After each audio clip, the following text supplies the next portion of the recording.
할렐루야. 우리에게 날마다 큰 은혜를 주시는 하나님을 찬양합니다. 11월 중순이 되었습니다. 결실의 계절입니다. 한 해 동안 수고한 것들에 대해서 우리가 평가를 받고 우리가 한 해를 정산해야 하는 그런 시점인 것 같습니다.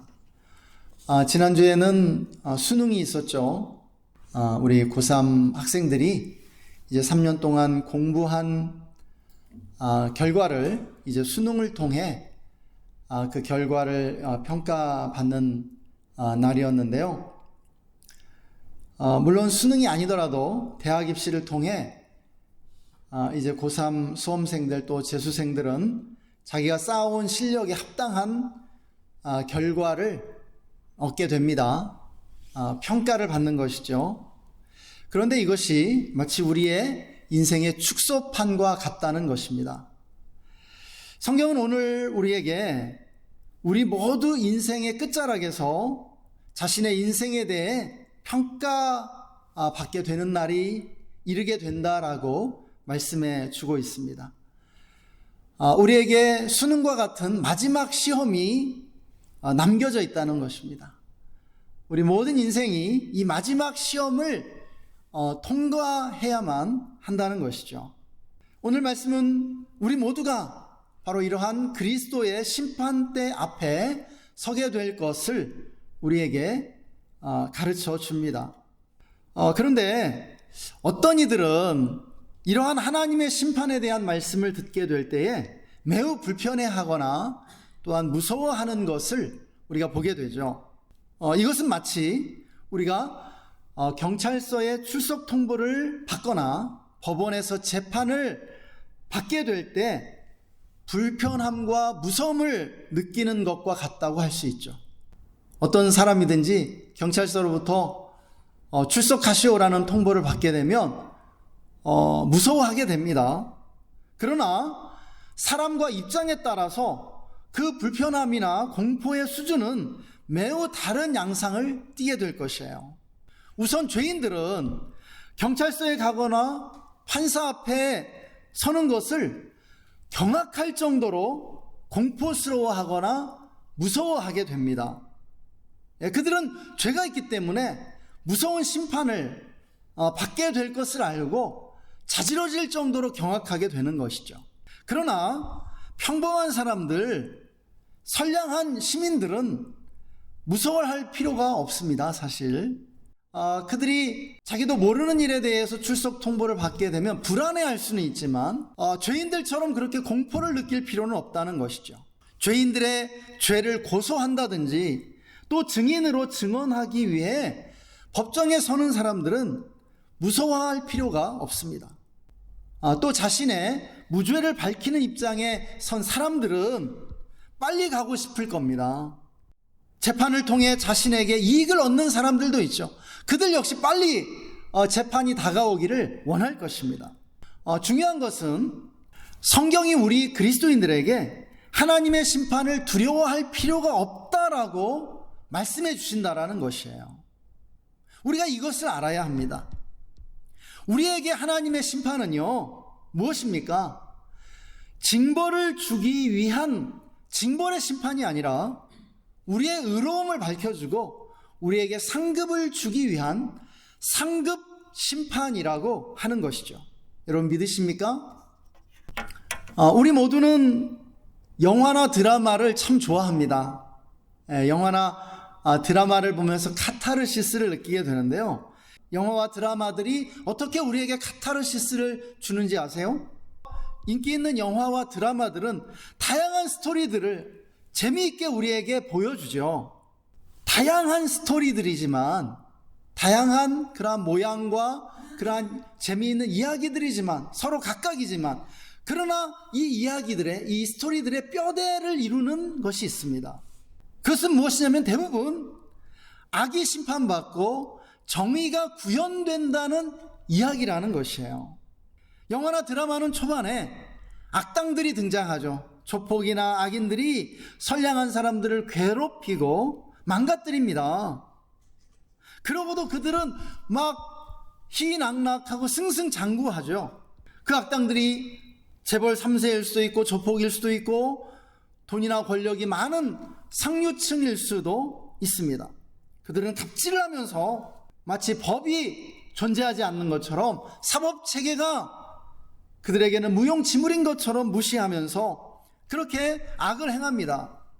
그러나 상처받은 주인공이 결국 악당들에게 복수하고 정의를 구현하는 것으로 결론이 나게 되죠. 스토리가 이렇게 진행되어야 시청자들이 환호하고요, 드라마나 영화가 성공하게 됩니다. 악당에 대한 정의 실현이야말로 그것을 보는 시청자들에게 카타르시스와 기쁨을 안겨주기 때문이에요. 스토리가 이렇게 되지 않으면요, 사람들은 우울해합니다. 짜증납니다. 시청자들을 짜증나게 하는 영화나 드라마는 성공할 수가 없죠. 외면받게 됩니다. 그래서 결국 영화나 드라마들은 그러한 방향으로 흘러가게 되어 있습니다. 무슨 말이에요? 우리 모든 인간은요, 이런 종류의 정의 실현을 갈망하고 있다는 말입니다. 왜 그렇습니까?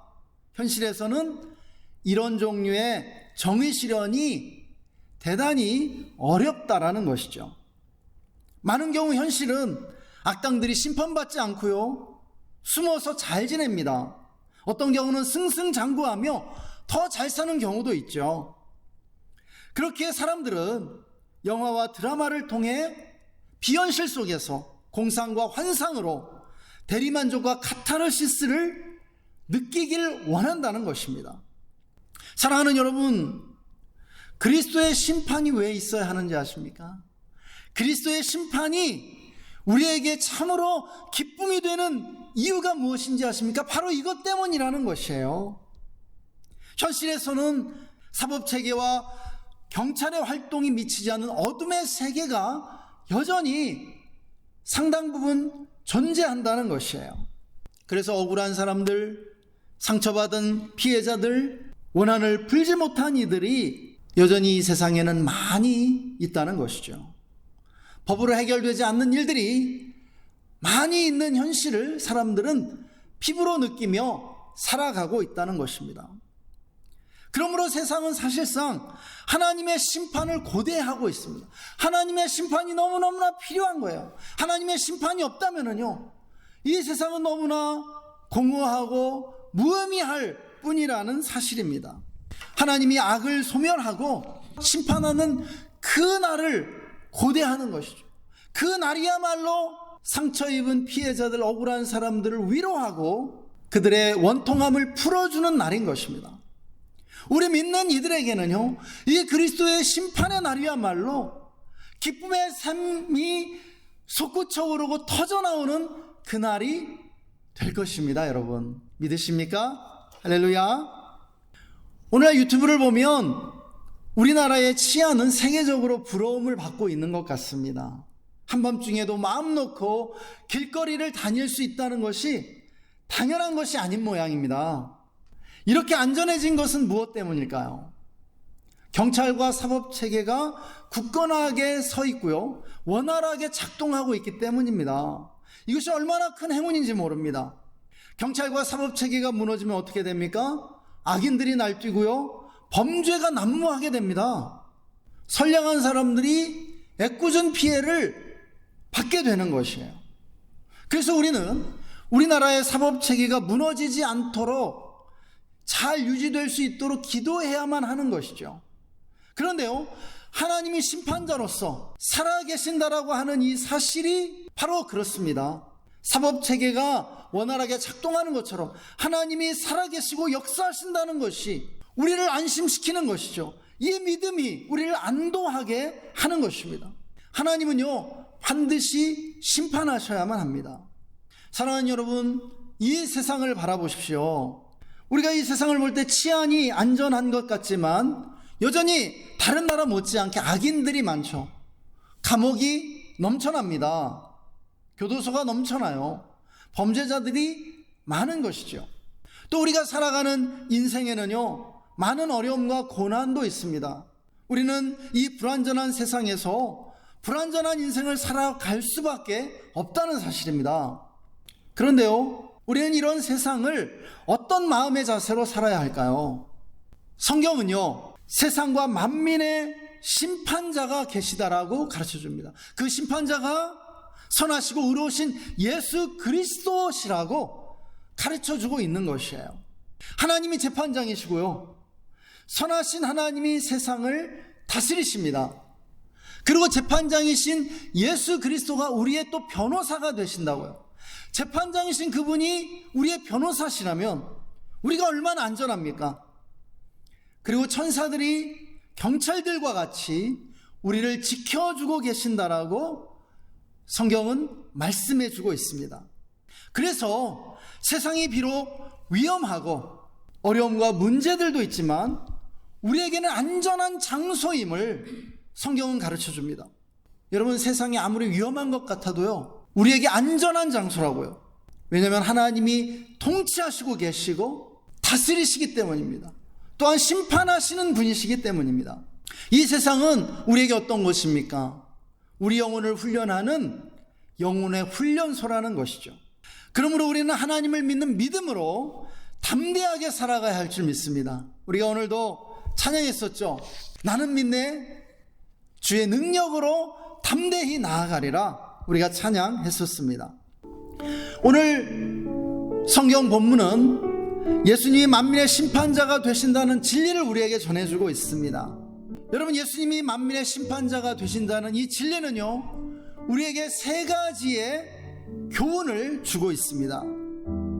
첫째는요, 죄를 멀리하고 의로운 삶을 사는 것이 가치 있다는 교훈입니다. 여러분, 우리는 죄를 멀리하고 의로운 삶을 살아야 합니다.